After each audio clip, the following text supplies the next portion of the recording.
معزز سامعین کرام، آپ سن رہے ہیں دیار اردو چینل پر ڈیل کارنیگی کی کتاب ابراہم لنکن، امریکی صدر کی زندگی اور کارناموں کا تذکرہ۔ اگر آپ دیار اردو چینل پر نیو ہیں تو چینل کو سبسکرائب کرنا نہ بھولیے اور بیل آئیکن کو لازمی پریس کیجیے تاکہ آئندہ آنے والی تمام نئی اقساط آپ کو بروقت موصول ہوتی رہیں۔ سب ہیڈنگ: وکالت کا تجربہ۔ این کی وفات کے 2 سال بعد مارچ 1837 میں لنکن نے نیو سلیم کو خیر باد کہا اور وکالت کے پیشے کا تجربہ کرنے کے لیے ایک مستعار گھوڑے پر سپرنگ فیلڈ کی طرف روانہ ہو گیا۔ اس کی کل کائنات چند قانون کی کتابیں، کچھ قمیضیں اور زیر پاجامے تھے۔ اس کے پاس نیلے رنگ کی پرانی جرابیں بھی تھیں جن میں 6.25 سینٹ اور 12.5 سینٹ کے سکے ٹھونسے ہوئے تھے۔ یہ رقم اس کے پاس ڈاکخانے کی امانت تھی۔ سپرنگ فیلڈ میں اسے رقم کی اشد ضرورت تھی۔ وہ یہ رقم خرچ کر سکتا تھا اور بعد میں اپنے پاس سے گورنمنٹ کو ادا کر سکتا تھا، لیکن اسے یقیناً بددیانتی کا احساس ہوتا، اس لیے اس نے ایسا نہیں کیا۔ جب ڈاکخانہ جات کا آڈیٹر حساب چیک کرنے آیا تو لنکن نے نہ صرف پوری رقم دکھا دی بلکہ انہی سکوں میں دکھائی جو اس نے 2 سال پیشتر وصول کیے تھے۔ جس صبح لنکن سپرنگ فیلڈ کے لیے روانہ ہوا، نہ صرف یہ کہ اس کے پاس اپنی کوئی نقدی نہ تھی بلکہ وہ $1100 کا مقروض تھا۔ بیری کے ساتھ مشترکہ کاروبار میں انہیں خسارہ ہوا تھا۔ بیری تو کثرت شراب نوشی کی وجہ سے فوت ہو گیا۔ اب قرض کی ادائیگی کی تمام ذمہ داری لنکن کے کندھوں پر آ پڑی، لیکن لنکن کے پاس قرض چکانے کے لیے پھوٹی کوڑی بھی نہ تھی۔ اگر وہ چاہتا تو قانونی لچک سے فائدہ اٹھا سکتا تھا اور عدالت میں بیان دے سکتا تھا کہ قرض کی تمام ذمہ داری اس پر نہیں ڈالی جا سکتی کیونکہ وہ تو ایک حصے دار تھا، لیکن اس نے اس قانونی لچک سے فائدہ نہ اٹھایا اور ذمہ داری سے بچنے کی قطعاً کوشش نہیں کی۔ وہ سیدھا اپنے قرض خواہوں کے پاس گیا اور ایک پائی بما سود چکانے کا وعدہ کیا۔ البتہ اس نے ان سے کچھ مہلت حاصل کی۔ صرف ایک شخص، پیٹر ون برگن تھا جو اس سے متفق نہ ہوا۔ اس نے عدالت سے لنکن کے خلاف ڈگری حاصل کر لی اور برسر عام اس کا گھوڑا اور زمین کی پیمائش کے آلات نیلام کرا دیے۔ تاہم دوسرے قرض خواہوں نے ادائیگی قرض کا انتظار کیا۔ لنکن 14 سال تک اپنی حقیقی ضروریات کو پس پش ڈال کر بچت کرتا رہا۔ 1849 میں جب وہ کانگریس کا ممبر تھا تو وہ اپنی تنخواہ کا ایک حصہ بقایا قرض چکانے کے لیے وضع کراتا تھا۔ جس صبح لنکن سپرنگ فیلڈ پہنچا، اس نے اپنا گھوڑا جو شو ایف سپیڈ کے جنرل سٹور کے سامنے باندھا جو شمال مغربی کونے پر ایک پبلک چوک میں تھا۔ اس کے متعلق باقی قصہ سپیڈ کے اپنے الفاظ میں سنیے۔ وہ شہر میں ایک مستعار گھوڑے پر سوار میرے سٹور میں آیا، اپنے تھیلے میرے کاؤنٹر پر رکھ دیے اور دریافت کیا کہ ایک فرد کی رہائش کے لیے فرنیچر کی کیا قیمت ہوگی۔ میں نے پینسل اور سلیٹ پکڑی اور حساب لگا کر بتایا، $17۔ اس نے جواب میں کہا، یہ کافی سستا ہے لیکن میرے پاس ادائیگی کے لیے کوئی رقم نہیں۔ اگر آپ کرسمس تک ادھار دے سکیں تو میں ممنون ہوں گا، لیکن شرط یہ ہے کہ اگر میرا وکالت کا تجربہ کامیاب رہا تو ادائیگی کروں گا، لیکن اگر تجربہ ناکام رہا تو اس صورت میں رقم ادا نہیں کر سکوں گا۔ اس کی آواز میں اس قدر سوز تھا کہ میں محسوس کیے بغیر نہ رہ سکا۔ میرے ذہن میں اب بھی یہ بات ہے کہ میں نے اپنی زندگی میں کبھی اتنا غمزدہ شخص نہیں دیکھا۔ میں نے کہا کہ اتنا معمولی قرض آپ کے لیے سوہان روح ہے۔ میرے پاس بالائی منزل پر ایک بڑا کمرہ ہے، اس میں ایک فرد کے لیے فرنیچر بھی موجود ہے، اگر آپ پسند کریں تو آپ کے لیے حاضر ہے۔ اس نے خاموشی سے اپنا تھیلا اٹھایا اور اوپر چلا گیا، اسے کمرے میں فرش پر رکھ دیا۔ وہ چہرے پر مسکراہٹ اور مسرت لیے ہوئے بولا، اچھا اسپیڈ، میں منتقل ہو گیا ہوں۔ اس کے بعد لنکن 5.5 سال وہیں مقیم رہا۔ وہ اسپیڈ کے ساتھ بستر پر سوتا تھا اور اسے کوئی کرایہ وغیرہ ادا نہیں کرتا تھا۔ ولیم ٹیلر لنکن کا ایک اور دوست تھا جو 5 سال تک اس کے خوراک اور لباس کے اخراجات برداشت کرتا رہا۔ جب اس میں کسی قدر استطاعت ہوتی تو وہ کچھ رقم ولیم ٹیلر کو دے دیتا تھا، لیکن کوئی مقررہ رقم نہیں دیتا تھا۔ دوستوں کا کوئی حساب کتاب نہیں تھا، تمام کام یوں ہی چل رہا تھا۔ لنکن اللہ تعالیٰ کا شکر ادا کرتا تھا کہ اگر اسے اسپیڈ اور دوسرے دوستوں کی مدد حاصل نہ ہوتی تو وہ قانون کا پیشہ اختیار نہ کر سکتا۔ وہ ایک شخص اور سٹیورٹ کے ساتھ مل کر وکالت کرتا تھا۔ اسے سیاست کے ساتھ زیادہ دلچسپی تھی۔ وہ لنکن کو گھوڑے پر دفتر لے جاتا تھا اور شام کو واپس لے آتا تھا۔ دفتر کا فرنیچر ایک چھوٹی گندی سی چارپائی، بھینس کی کھال کی چادر، ایک کرسی اور بینچ پر مشتمل تھا۔ قانون کی کتابیں رکھنے کے لیے ایک صندوق تھا۔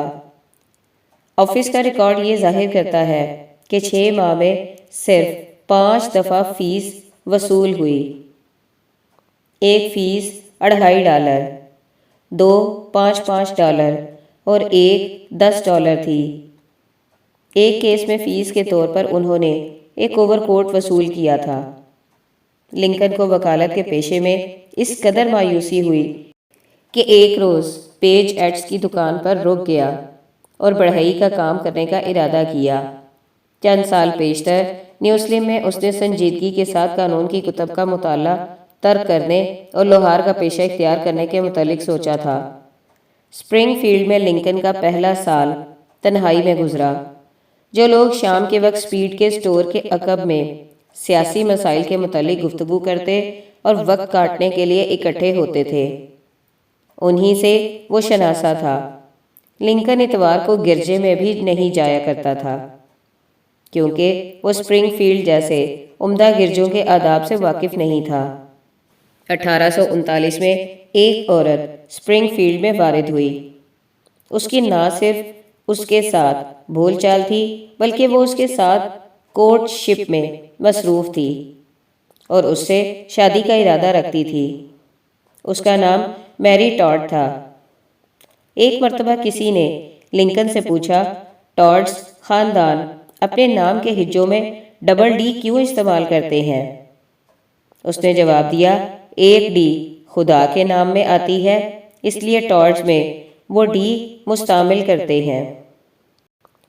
ٹاڈز کو اپنے شجرہ نسب پر بڑا فخر تھا جو 6 صدی عیسوی تک پہنچتا تھا۔ میری ٹاڈ کے آباء و اجداد فوجی جرنیل گورنر رہے تھے اور ایک بحریہ کا سیکرٹری تھا۔ اس خاتون نے خود بھی امیرانہ ٹھاٹ کے اسکولوں میں تعلیم حاصل کی تھی جو وکٹری چارلوٹی اور اس کے خاندان کی زیر سرکردگی لنگسٹنز اور کینکی میں تھے، جو فرانس کے انقلاب کے دنوں میں جان بچانے کے لیے وہاں سے بھاگ کر آئے تھے۔ میری تندخو اور اونچے دماغ کی مالک تھی اور احساس برتری کا شکار تھی۔ اسے پختہ یقین تھا کہ وہ ایک ایسے شخص سے شادی کر لے گی جو امریکہ کا پریزیڈنٹ بنے گا۔ نہ صرف اسے اس بات کا یقین تھا بلکہ کھلے بندوں اس کا اظہار کیا کرتی تھی۔ لوگوں کو اس کا رویہ اہم کارہ معلوم ہوتا تھا اور وہ اسے ٹھٹھا کیا کرتے تھے، لیکن اس کے ایقان میں کبھی کمی واقع نہیں ہوتی تھی۔ اس کی اپنی بہن کا بیان ہے کہ میری شان و شوکت اور اقتدار کی دل دادا تھی۔ اس کے دل میں عظمت حاصل کرنے کی شدید خواہش پائی جاتی تھی۔ بدقسمتی سے میری کا پارا جلد ہی چڑھ جاتا تھا اور وہ آپے سے باہر ہو جاتی تھی۔ ایک دن 1839 میں اس کی اپنی سوتیلی ماں سے اس کا جھگڑا ہو گیا۔ اس نے سامنے والا دروازہ کھولا اور سپرنگ فیلڈ میں اپنی بہن کے پاس اقامت پذیر ہونے کے لیے اپنے والد کے گھر سے نکل کھڑی ہوئی۔ مستقبل کے پریزیڈنٹ کے ساتھ شادی کرنے کے لیے اس نے صحیح جگہ کا انتخاب کیا کیونکہ کوئی اور جگہ اس کی مطلب براری کے لیے مناسب نہ تھی۔ اس زمانے میں سپرنگ فیلڈ ایک سرحدی غلیظ گاؤں تھا جس کی آبادی پریری کے میدانوں میں بکھری ہوئی تھی، جہاں نہ درخت تھے نہ چبوترے، روشنی اور نہ پیادہ چلنے والوں کے لیے راستے تھے۔ پانی کے نکاس کا بھی خاطر خواہ بندوبست نہیں تھا۔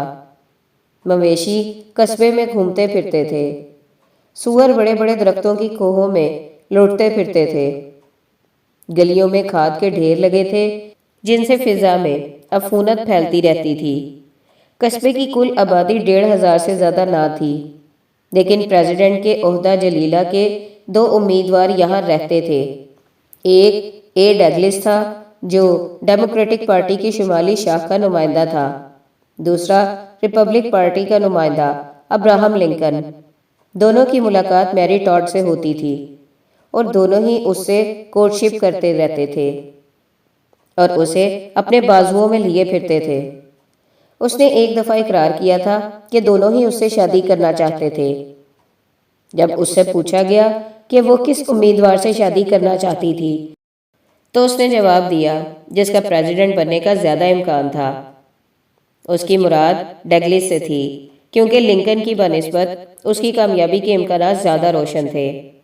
ڈگلس 26 برس کا تھا، اسے ننھے جن کے نام سے پکارا جاتا تھا، اور اسٹیٹ سیکرٹری تھا۔ لنکن صرف وکالت کے پیشے میں کامیاب ہونے کے لیے ہاتھ پاؤں مار رہا تھا۔ سپیڈ کے ساتھ جنرل سٹور کے ایک کمرے میں رہتا تھا اور اپنے کھانے کا بل ادا نہیں کر سکتا تھا۔ لنکن کا نام اس کی ریاست سے باہر کوئی نہ جانتا تھا۔ ڈگلس سب سے زیادہ سیاسی قوت کا مالک تھا۔ لنکن کے پریزیڈنٹ بننے سے 2 سال پیشتر ایک عام امریکی شہری صرف اتنا جانتا تھا کہ اس نے ذہین اور بارسوخ سٹیفن اے ڈگلس کے ساتھ مباحثہ کیا تھا۔ میری کے رشتہ دار یہ خیال کرتے تھے کہ اس کا رجحان ڈگلس کی طرف تھا۔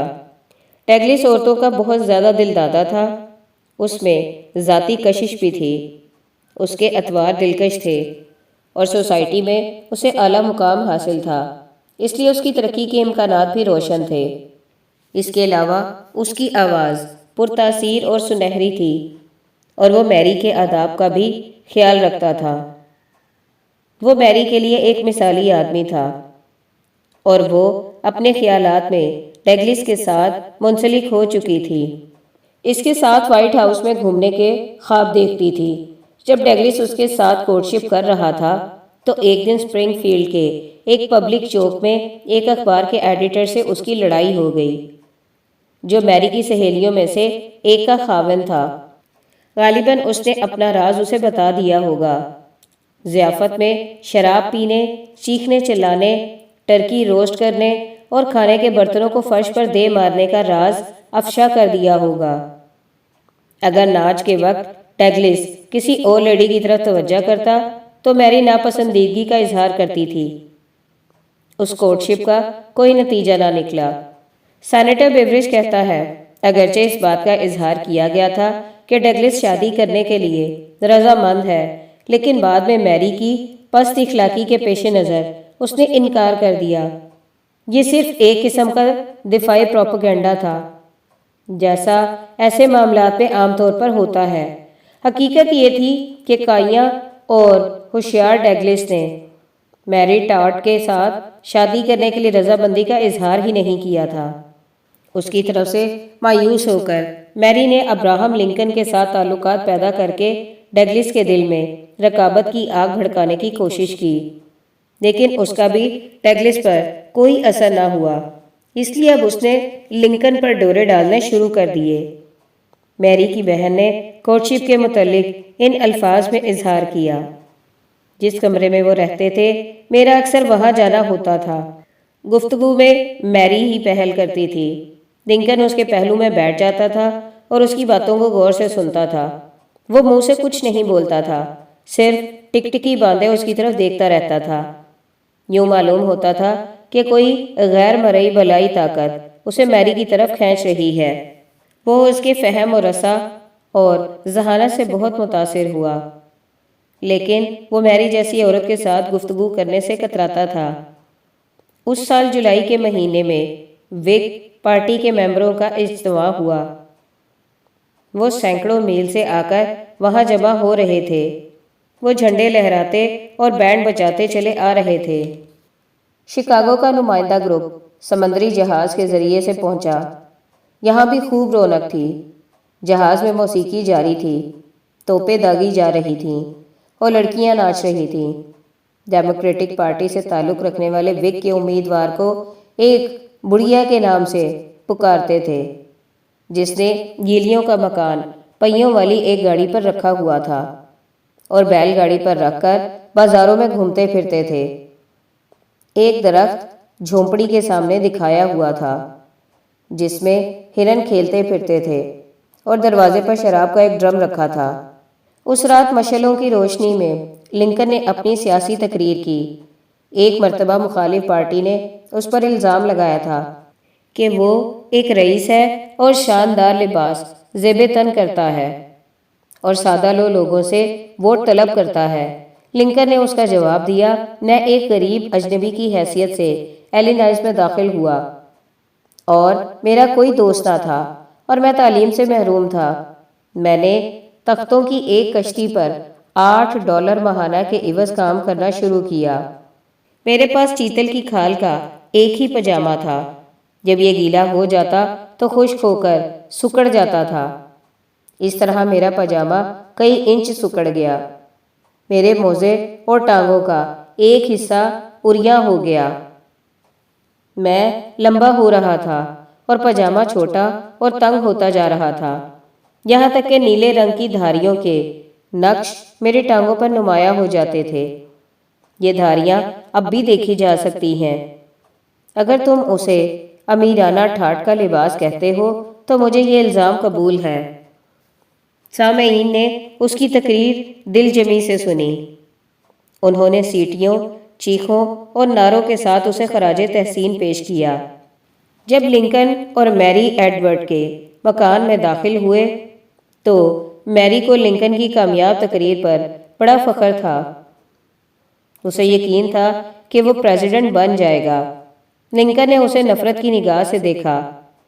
چاند کی روشنی میں اس کے اطوار ظاہر ہو رہے تھے، تاہم اس نے اسے اپنے بازوؤں میں بھینچا اور آہستگی کے ساتھ اسے بوسہ دیا۔ شادی کی تاریخ 1 جنوری 1841 قرار پائی۔ ابھی 6 ماہ باقی تھے۔ اسی اثنا میں کئی طوفان برپا ہونے کا امکان تھا۔ سب ہیڈنگ ابراہم اور میری ٹاڈ کی منگنی۔ میری ٹاڈ اور ابراہم لنکن کی منگنی کو ابھی زیادہ دیر نہیں ہوئی تھی کہ وہ اس پر چھا جانا چاہتی تھی۔ اسے لنکن کا لباس زیب تن کرنے کا ڈھنگ پسند نہیں تھا۔ وہ اکثر اس کا خود اپنے والد کے ساتھ موازنہ کرتی تھی۔ اس نے 12 سال تک اپنے والد کو روزانہ صبح کے وقت لینگسٹن کے بازاروں میں گھومتے دیکھا تھا۔ وہ ہاتھ میں سنہری سرے والی بیت کی چھڑی پکڑے ہوتا اور موٹے اونی کوٹ، لینن کے پاجامے اور تسمہ دار بوٹوں میں ملبوس ہوتا تھا۔ لیکن لنکن موسم سرما میں بالکل کوٹ نہیں پہنتا تھا۔ اس سے بھی بری بات یہ تھی کہ کالر کا استعمال ہی نہیں کرتا تھا۔ عام طور پر وہ ایک ہی گیلس لگاتا تھا۔ جب بٹن ٹوٹ جاتے وہ لکڑی کے ٹکڑے کو چھیل کر باریک کرتا اور اس سے پن کا کام لے لیتا۔ ایسی بے سلیقہ زندگی سے میری ٹاڈ کو سخت نفرت تھی۔ اس نے لنکن کے پاس بلا کم و کاست اس کا اظہار کر دیا اور بدقسمتی سے اس نے ہوشیاری اور حکمت عملی سے بالکل کام نہ لیا۔ اگرچہ اس نے میڈم وکٹری کے اسکول میں تعلیم پائی تھی، لیکن وہاں اس نے کوٹلین ناچ کی تربیت حاصل نہیں کی تھی اور نہ مردوں سے نبھا کرنا سیکھا تھا۔ اس لیے اس نے ایک مرد کی محبت کی بے قدری کرنے میں نہایت عجلت سے قدم اٹھایا۔ وہ لنکن کو ملامت کرتی تھی اور اس کے لیے اس قدر پریشانی کا باعث بنی ہوئی تھی کہ وہ کئی دن گھر کا منہ نہ دیکھتا تھا۔ پہلے وہ ہفتے میں 2 یا 3 راتیں باہر گزارتا تھا، اب 10 دن گزر جاتے اور میری گھر پر اس کا انتظار کرتی رہتی۔ اس لیے اس نے اسے شکوہ و شکایات سے بھرپور چٹھیاں لکھنا شروع کی، لیکن اب تو معاملہ حد سے گزر چکا تھا اور مرض لا علاج تھا۔ سچ ہے تلوار کا زخم مندمل ہو جاتا ہے، لیکن زبان کا زخم کبھی مندمل نہیں ہوتا۔ اس عرصے میں میٹلڈا ایڈورڈز اس قصبے میں آ گئی۔ وہ دراز قد، دلکش، بھورے رنگ کی خاتون تھی۔ وہ رشتے میں نینین ایڈورڈ کی ہمشیرہ تھی، جو میری ٹاڈ کا نسبتی بھائی تھا۔ اس نے بھی ایڈورڈز کی عالی شان بلڈنگ میں سکونت اختیار کر لی۔ جب لنکن میری ٹاڈ سے ملاقات کے لیے جاتا تو وہ بھی رسائی حاصل کرنے کی کوئی تدبیر ڈھونڈ لیتی۔ وہ فرانسیسی میں دسترس تو نہیں رکھتی تھی، البتہ اسے مردوں کو خوش رکھنے کا ڈھنگ خوب آتا تھا، اس لیے لنکن اس کا گرویدہ ہو گیا۔ جب وہ کمرے میں جھاڑو دینے میں مصروف ہوتی تو لنکن بڑے غور سے اسے دیکھتا رہتا، اور اسے خیال بھی نہ رہتا کہ میری ٹاڈ اسے کیا کہہ رہی ہے۔ اس رویے سے میری ٹاڈ غصے سے بھر جاتی۔ ایک مرتبہ وہ میری کو ناچ گھر لے گیا، لیکن اس نے ناچنے میں کوئی دلچسپی نہ لی۔ میری ٹاڈ دوسرے لوگوں کے ساتھ ناچتی رہی۔ اس وقت لنکن اور میٹلڈا ایک کونے میں بیٹھے مصروف گفتگو رہے۔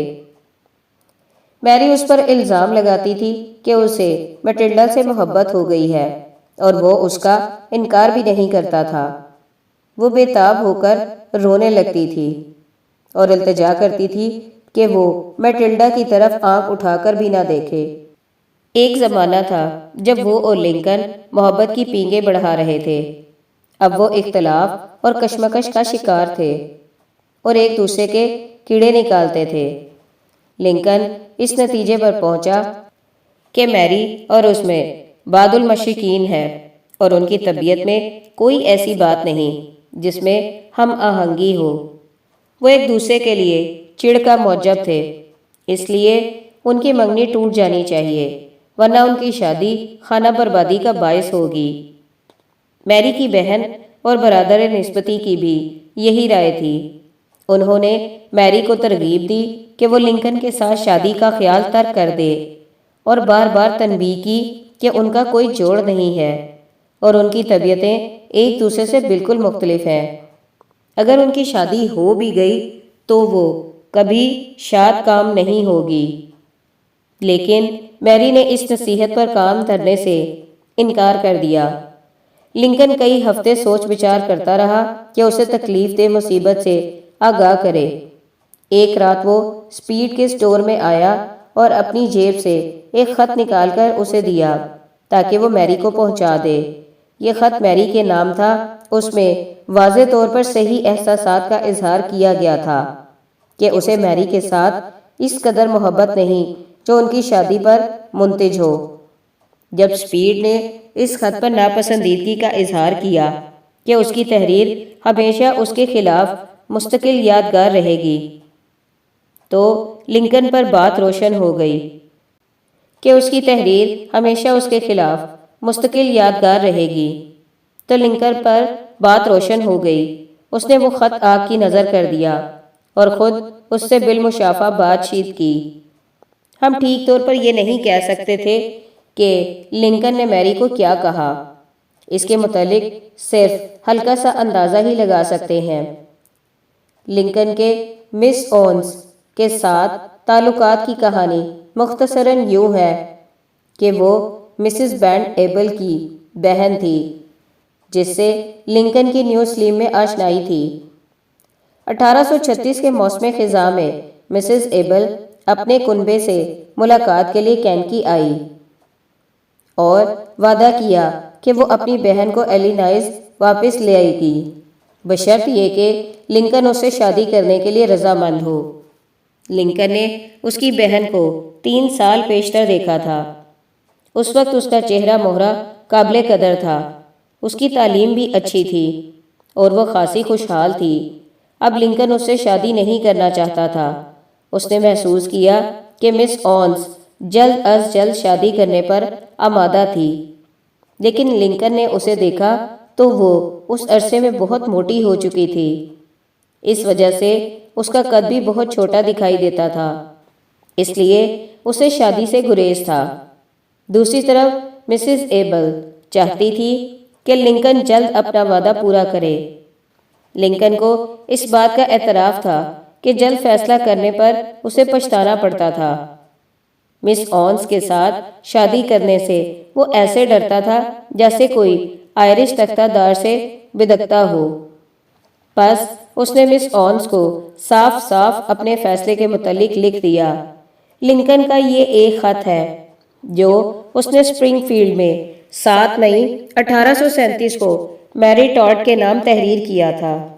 میں نے اس سے پیشتر 2 خط تحریر کیے تھے، لیکن ان کے نفس مضمون سے میں مطمئن نہ تھا، اس لیے ان کی ترسیل سے پہلے ہی انہیں پھاڑ دیا۔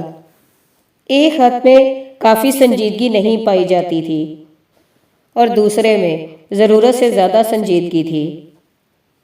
اب یہ تحریر حاضر ہے۔ اسپرنگ فیلڈ میں سکونت بڑی غیر دلچسپ ہے، کم از کم میرے لیے تو ایسی ہی ہے۔ میں یہاں اتنی تنہائی محسوس کرتا ہوں جتنی زندگی میں کبھی محسوس نہ کی ہوگی۔ یہاں میری بول چال صرف ایک عورت سے ہے، اور اگر وہ گریز کرتی تو اس سے بھی بول چال نہ ہوتی۔